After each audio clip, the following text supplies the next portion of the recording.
Bonjour à tous et bienvenue dans cette nouvelle vidéo. Dans cette vidéo, nous allons parler d'indicateurs pour pouvoir analyser les informations de vos publicités Facebook et de prendre des décisions, ou du moins d'avoir une piste pour pouvoir améliorer les performances de vos résultats. Alors, il y a beaucoup de gens qui lancent un site e-commerce sur Shopify et à un moment donné, ils lancent leur première pub et on les voit systématiquement dans tous les groupes demander de l'aide parce qu'ils ne comprennent pas pourquoi est-ce qu'ils n'ont pas d'ajout au panier, pourquoi est-ce qu'ils n'ont pas de visite, pourquoi est-ce qu'ils ont des ajouts au panier mais pas d'achat. Bref, on s'aperçoit du coup que beaucoup de personnes lancent un site sans comprendre comment fonctionne Facebook et sans comprendre les données qui sont récoltées par leurs pixels. Alors, justement en parlant de pixels, la première chose que vous devez faire, c'est un impératif, c'est d'installer votre pixel sur votre store, puisque dès que vous aurez les premiers visiteurs sur votre site, Facebook, grâce au pixel, va pouvoir engranger des données et c'est ces données-là que vous allez pouvoir analyser et prendre les bonnes décisions. Définition, qu'est-ce qu'un indicateur? Un indicateur, c'est un outil d'analyse et d'aide à la décision. Vous devez systématiquement, quel que soit le sujet, vous devez systématiquement avoir des données pour pouvoir prendre des décisions. Vous devez analyser ces données pour pouvoir prendre des bonnes décisions. Alors pourquoi est-ce qu'on a besoin d'indicateurs en e-commerce? Le e-commerce c'est un business comme n'importe quel business. Si vous voulez être rentable, vous devez analyser vos données. Si vous envoyez du trafic, si vous dépensez de la publicité et que vous n'êtes pas capable de voir le ratio entre le nombre de ventes et les coûts que vous avez générés derrière, vous risquez à un moment donné d'aller droit dans le mur. Pourquoi des indicateurs donc en e-commerce? Un, pour analyser les données du site et émettre des hypothèses. Une fois que vous avez émis des hypothèses, vous allez pouvoir dérouler un plan d'action. Et une fois que vous avez mis ces actions en place, vous allez pouvoir constater des progrès et de nouveau émettre de nouvelles hypothèses. Il ne faut jamais rester établi sur une stratégie. Il faut toujours améliorer ces stratégies si vous voulez être de plus en plus performant et être rentable. Alors, le premier indicateur clé pour pouvoir analyser vos publicités Facebook, c'est le CPM. Alors CPM, cost per mile, qui est en fait le coût pour 1000 impressions. Quand vous lancez une campagne de publicité Facebook, vous allez en fait diffuser votre publicité sur, on va dire, le fil d'actualité ou sur la partie droite euh, du fil d'actualité Facebook ou bien sur Instagram, peu importe l'endroit, mais dans tous les endroits où Facebook ou Instagram peuvent diffuser votre publicité, vous aurez un affichage de votre publicité. Et donc, il y a un coût qui est à maîtriser, c'est le coût pour 1000 impressions. En gros, vous allez montrer votre publicité à 1000 personnes et le coût pour cet affichage de 1000 fois cette publicité sera dans votre business manager. Alors, le coût pour 1000 impressions dépend de pas mal de paramètres, mais notamment, on est lié au système d'enchères. Plus vous allez vouloir diffuser une publicité à travers une audience qui est en forte compétition avec des compétiteurs qui travaillent sur des sites e-commerce dans le même marché, sur la même niche ou la sous-niche, et plus vous risquez d'avoir un coût par 1000 qui est élevé. Pour baisser ce coût par 1000, la plupart du temps, vous devez remporter des enchères et donc mettre plus de budget de manière à ce que Facebook vous mette en priorité. Mais ce n'est pas la seule raison. Le coût pour 1000 impressions est aussi lié à pas mal d'indicateurs et il y a tout un fonctionnement dans l'algorithme Facebook, mais ce qu'il faut que vous sachiez, c'est que si déjà vous avez une page Facebook avec pas mal d'interactions, si vous avez des gens qui vous suivent, qui interagissent avec vos posts, c'est-à-dire qui like, qui mettent des commentaires, qui partagent vos posts, eh bien Facebook va favoriser à budget équivalent vos posts, vos publicités, vos campagnes par rapport à votre compétiteur. Et donc, plus vous avez un engagement fort de votre communauté, plus vous allez avoir un coût par 1000 qui va baisser. Donc, comme je disais, Facebook va diffuser en priorité votre publicité en fonction des enchères, en fonction de l'engagement, et donc vous avez payé moins cher le coût pour 1000 impressions.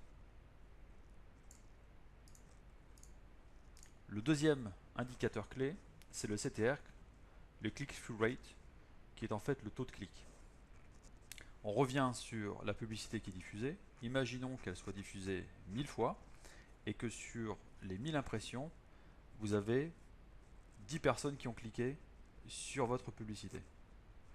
Ça veut dire qu'en gros, vous avez 1% des gens qui ont cliqué. Ça correspond au taux de clic. C'est en gros votre capacité à arrêter les gens sur votre publicité, à les faire cliquer.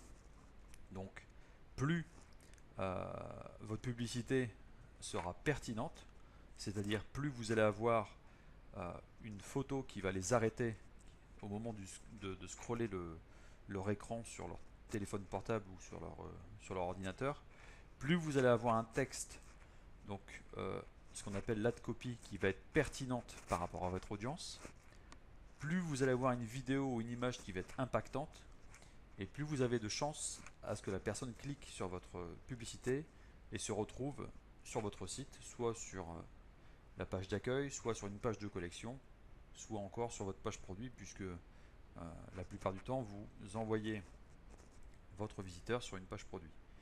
Donc là, cet indicateur est clé, puisqu'en fait ça détermine la pertinence de votre publicité et aussi l'adéquation entre la publicité que vous avez créée, la créative, et l'audience. Vous pouvez avoir une super publicité avec une super bonne copie, une super vidéo, une super image qui stoppe le scroll, et pourtant vous n'avez aucun clic. Ça se pourrait, par exemple, si vous avez une vidéo qui parle d'un accessoire pour un chien et que vous mettez en face d'une audience qui est fan d'équitation. Vous allez beau avoir une audience, vous allez beau avoir une créative, il n'y a pas du tout d'adéquation entre l'audience que vous visez et la publicité que vous diffusez. Donc la pertinence, elle est liée au couple audience et qualité de vos publicités. Et donc plus les visiteurs de Facebook vont cliquer sur votre publicité, et plus Facebook mettra en avant votre publicité, et donc votre CPM risque aussi de baisser, le click-through rate va augmenter, donc votre conversion sur votre site va augmenter, et ça va aussi améliorer votre CPA qu'on va voir juste en dessous.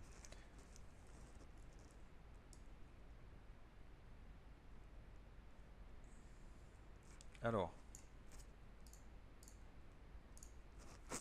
qu'est-ce que le CPA? Le CPA, c'est le click-through rate.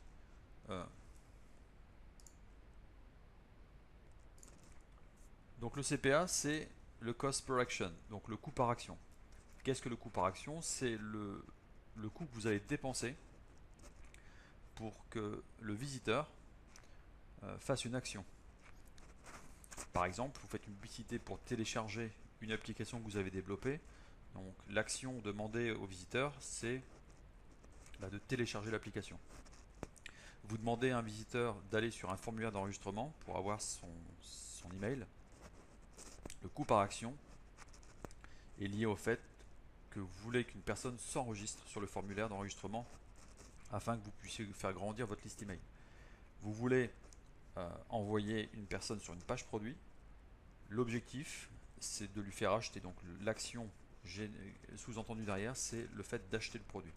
Donc le cost per action correspond en fait au coût que va représenter l'action que va faire le visiteur. Le CPA donc va dépendre de beaucoup de paramètres, et surtout de tous les paramètres dont on a parlé avant, le cost per mille et le CTR, puisqu'en fait plus vous allez avoir en fait des indicateurs pertinents au niveau des enchères, au niveau de l'audience, au niveau de la créative, et plus le coût par action va diminuer, puisqu'en fait vous avez tous les indicateurs au vert pour que Facebook vous favorise. Donc le CPA, c'est quelque part une liaison directe avec les indicateurs juste avant le CPM et le CTR. Mais c'est pas la seule chose. C'est pas la seule chose. Puisqu'en fait, lorsque vous allez envoyer les gens sur votre site, vous pouvez envoyer des personnes qui aiment les animaux, en particulier les chiens, et vous vendez un accessoire pour les chiens avec une créative qui est exceptionnelle. Lorsque le visiteur va arriver sur votre site, il peut être vachement déçu. Il peut être déçu pourquoi? Parce qu'en fait, votre site, en gros, il est pourri. Vous n'avez pas de design, vous n'avez pas de logo, vous n'avez pas d'objet d'assurance derrière, vous n'avez pas d'engagement de social proof, vous n'avez pas de vitesse de chargement suffisamment importante pour que les gens puissent en fait parcourir votre site. Et donc tout ça, c'est hyper important. Il faut véritablement savoir que le design de votre site est l'un des facteurs qui va permettre d'augmenter votre taux de conversion et donc diminuer le coût par action. La deuxième chose, c'est votre marketing. Si vous offrez quelque chose d'exceptionnel, si l'offre que vous proposez à vos clients est irrésistible, alors vous avez de fortes chances que votre taux de conversion augmente. Donc le coût par action, c'est la liaison entre votre publicité, donc les paramètres qui sont dans votre campagne publicitaire, et la page d'atterrissage sur votre site. Et donc quelque part, on parle de l'expérience client, de l'expérience utilisateur. Plus vous allez avoir une expérience utilisateur tout au long de votre tunnel qui va être performante, et plus vous avez une conversion qui va être élevée, et plus votre coût par action va diminuer. Donc c'est aussi un indicateur essentiel pour pouvoir justement augmenter votre performance.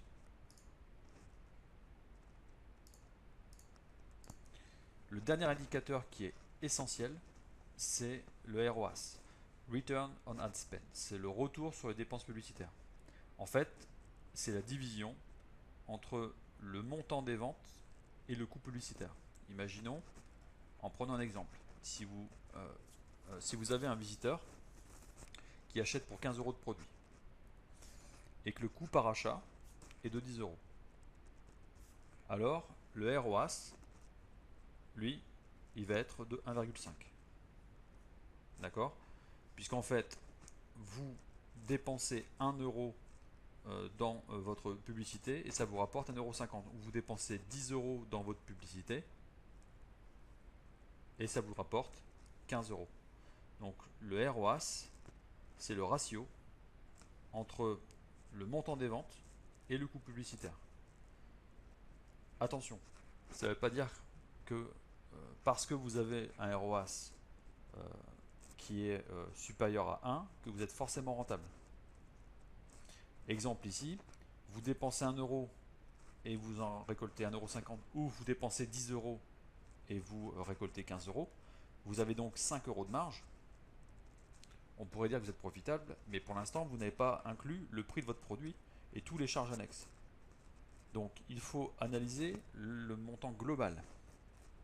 Donc, c'est-à-dire qu'il faut prendre en compte le prix de votre produit, le coût de la livraison, toutes les charges associées, et ensuite, vous pouvez comparer les ventes avec les achats et voir si vous êtes rentable. Le ROAS break-even, qu'est-ce que c'est? Eh bien, en fait, c'est le ROAS, on va dire, levier, à partir duquel, si vous êtes au-dessus, vous allez être rentable, vous allez commencer à gagner de l'argent. Je vais vous donner un exemple. Vous achetez un produit sur AliExpress ou chez un autre fournisseur qui est un tapis de yoga.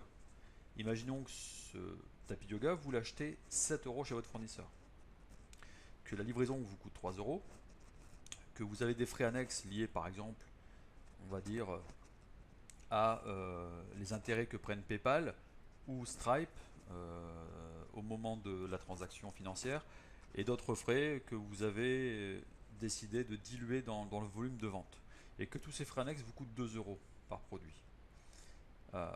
Le prix de vente, vous avez décidé de le fixer à 22 €. Donc la marge nette, ça correspond au prix de vente moins toutes les charges. Donc vous avez retiré le prix d'achat du tapis, la livraison et les frais annexes. Donc vous serez par exemple à 10 €. 10 €, c'est la marge nette que vous faites sur la vente du produit.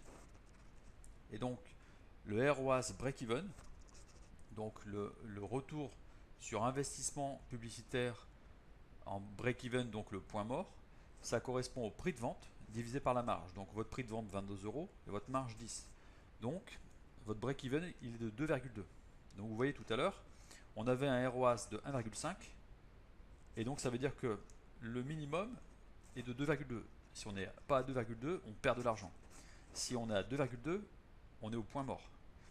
Et donc, si on est au-dessus de 2,2, on commence à gagner de l'argent. Alors attention sur cette notion de rentabilité. Si vous êtes en phase de test, si vous générez du chiffre d'affaires, donc vous commencez à avoir du cash qui rentre parce que vous avez des ventes, surtout, ne coupez pas votre publicité tout de suite, même si vous n'avez pas atteint votre ROAS break-even. Pourquoi? Parce que Facebook aura besoin d'engranger de la donnée pour pouvoir améliorer son algorithme et vous faire performer sur les jours qui suivent. Donc, l'analyse sur une journée n'est pas suffisante.